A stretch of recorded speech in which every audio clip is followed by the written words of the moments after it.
What's up, y'all? Your man BBondz. Let me adjust this real quick. Bang. There we go. So what's up? It's your man BBondz, another straight no chaser. I want to shout out everybody that's been tapped in with me, tuned in, looking at my content, leaving comments, also subscribing at the same time. I really appreciate it. Trust me, it doesn't go unnoticed what you guys do. So look, I want to talk about this, just, give you a little bit more on this Will Smith, Chris Rock situation. Last night I had the honor and the privilege of being able to be on Obsidian Radio Network. Shout out to Obsidian, his show. And I was able to be on there with, other panelists. Shout out to, the doctor, I believe it was Dr. Noble, I believe his name was, from Wake Forest. And boy, I tell you, hey, he ain't to be played with. Ain't to be played with. I was surprised Doc was turning up on him last night. He ain't to be played with. It's crazy. And we heard some interesting takes, interesting opinions. One from this Auntie Ann something. I don't know. But clearly, she was very disillusioned in her idea of what masculinity is, as well as what a man should be and do. Apparently,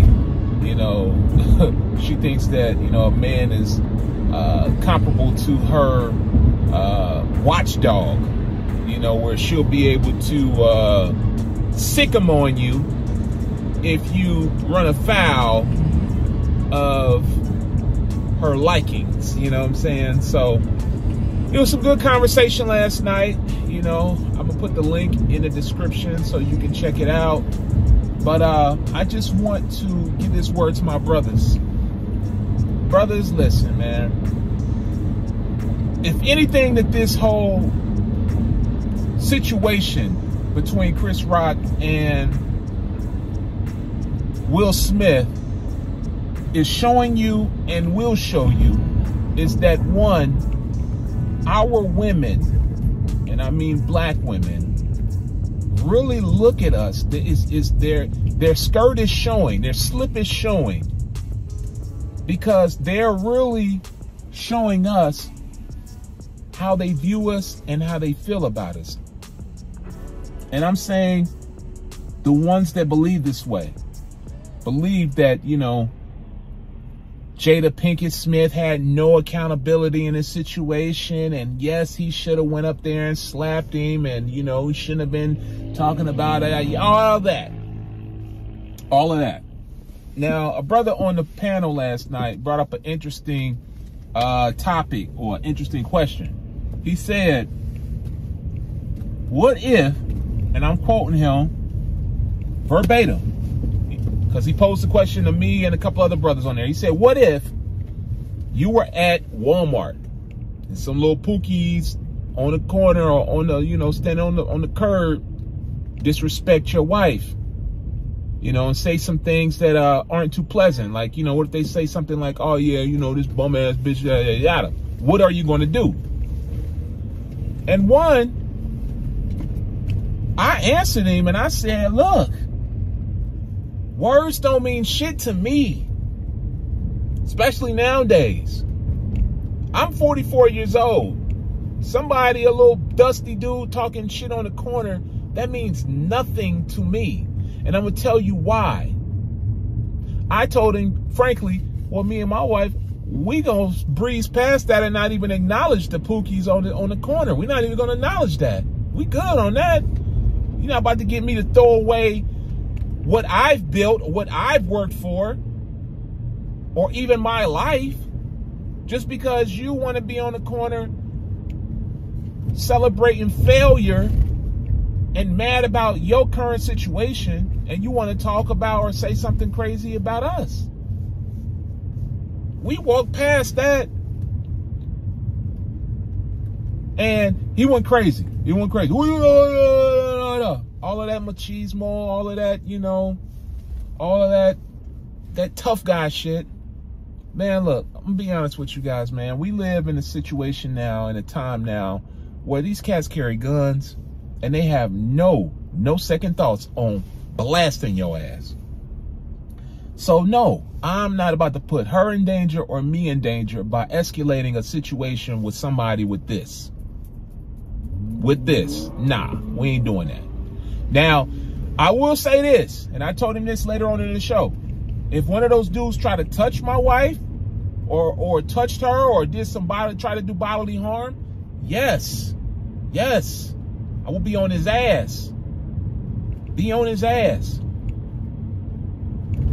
But him doing this, nah, man. And all of you real men, and I say that term strongly, real men know that you keep your emotions in check.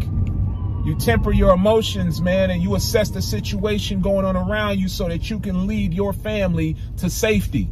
Because that, of all else, is the #1 concern and objective, is to lead your family and lead your wife and your family into safety, out of harm's way. And you do not do that by trying to be the real nigga tough guy who wants to go in on a dummy mission, guns blazing or fists blazing, or just so emotional that you end up getting everybody killed. Everybody. Because trust me, once they pop you, they probably gonna turn and pop her too. And then you dead, then what happens? Your son comes up without a father. Your wife comes up without a husband. Depending on the type of relationship you have with her, she could probably be on that carousel later on that month, because I've seen it before, and it happens. And that's another thing that you guys need to also understand, is that, look, there's a thing called perception and reality. You need to learn the definition and know the difference between the two. Because, yeah, you'll get a cat on here talking all day, all this tough shit, all this real nigga shit, because that's the perception. But when that thing jump down, when that situation pop off, what is he gonna do? Is he gonna be smarter in the situation that he sees that he has no win? Because trust me, if some dude's standing on the corner and whatnot, and they see you with your girl and they talking crazy and shit with you there, trust me, these dudes got something. They got something on top.